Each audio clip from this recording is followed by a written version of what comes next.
বলছি দাদা, আজকে ঐক্য ক্লাবের ছুটি পুজো আগামী কয়েক মাস পরেই দুর্গাপূজা, কি বার্তা কি বলবেন?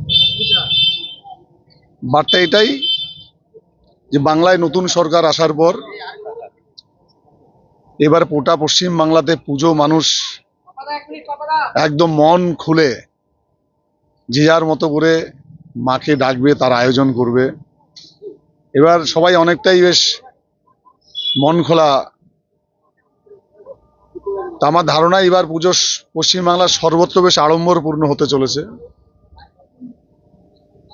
সম্ভবত আমাদের বুদ্ধি হওয়ার পর থেকে এই রকম আড়ম্বরপূর্ণ পুজো কোনো বছরে হয়নি। এইরকম ঘটনা বোধহয় এই বছর ঘটবে আমার মনে হচ্ছে।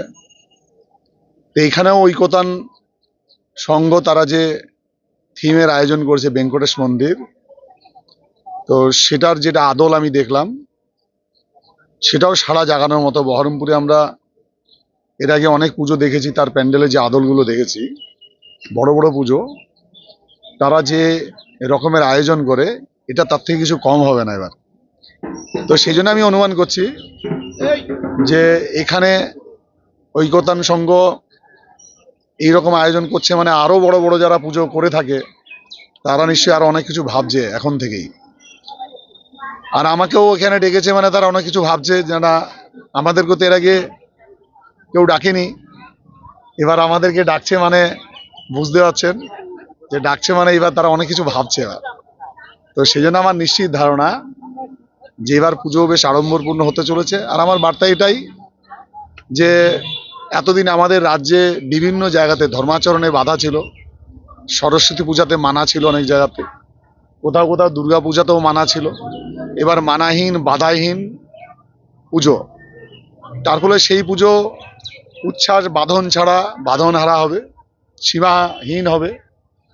সেই অনুমানই আমার থেকেই বলছি যে বার্তা এটাই যে আনন্দ করুন মন খুলে। এবার আর কেউ বলবে না যে এই রাস্তার সামনে দিয়ে যাবে না, এখানে আসবে না, এখানে বিসর্জনের র্যালি বেরোবে না, এখানে ধুলোট বেরোবে না, এবার আর কেউ বলবে না। আর আমরা আশ্বস্ত করছি কোথাও কোনো রকমের আইনি সমস্যা বাধা বিপত্তি হবে না। হলেও প্রশাসন সঙ্গে সঙ্গে যেমন ব্যবস্থা নিতে হয় তেমন নেবে। সেই জন্য আমার নিশ্চিত ধারণা মানুষ এবার মন খুলে আনন্দ করবে।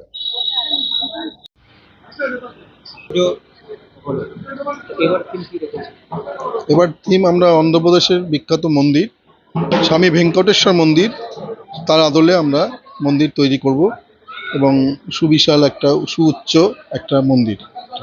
এই বছর এরকম থিম আনার কারণ আমরা বিগত দিনে বিভিন্ন থিমের মধ্যে দিয়ে গেছি, তো আমি দেখেছি হচ্ছে বিভিন্ন জায়গায় আমাদের বহরমপুর তথা মুর্শিদাবাদে নানা রকম মন্দিরের আদলে প্যান্ডেল তৈরি করে। আমরাও করেছিলাম, বাংলাদেশের এক কালী মন্দিরের আদলে করেছিলাম।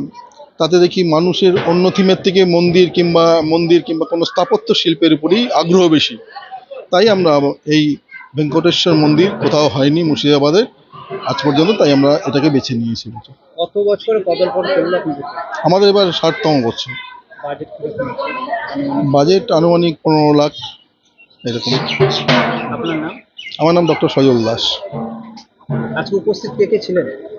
উপস্থিত ছিলেন আমাদের বেলডাঙ্গার এমএলএ, আমাদের হরিদাস বেলডাঙ্গা বিধানসভার মধ্যে পড়ে, তাই আমার মাননীয় এমএলএ ভরত কুমার ঝাওরকে আমরা আমন্ত্রণ জানিয়েছিলাম। উনি এসেছিলেন, এসে ওনার মতামত বক্তব্য খুঁটি পুজোর উদ্বোধন করে গেছেন।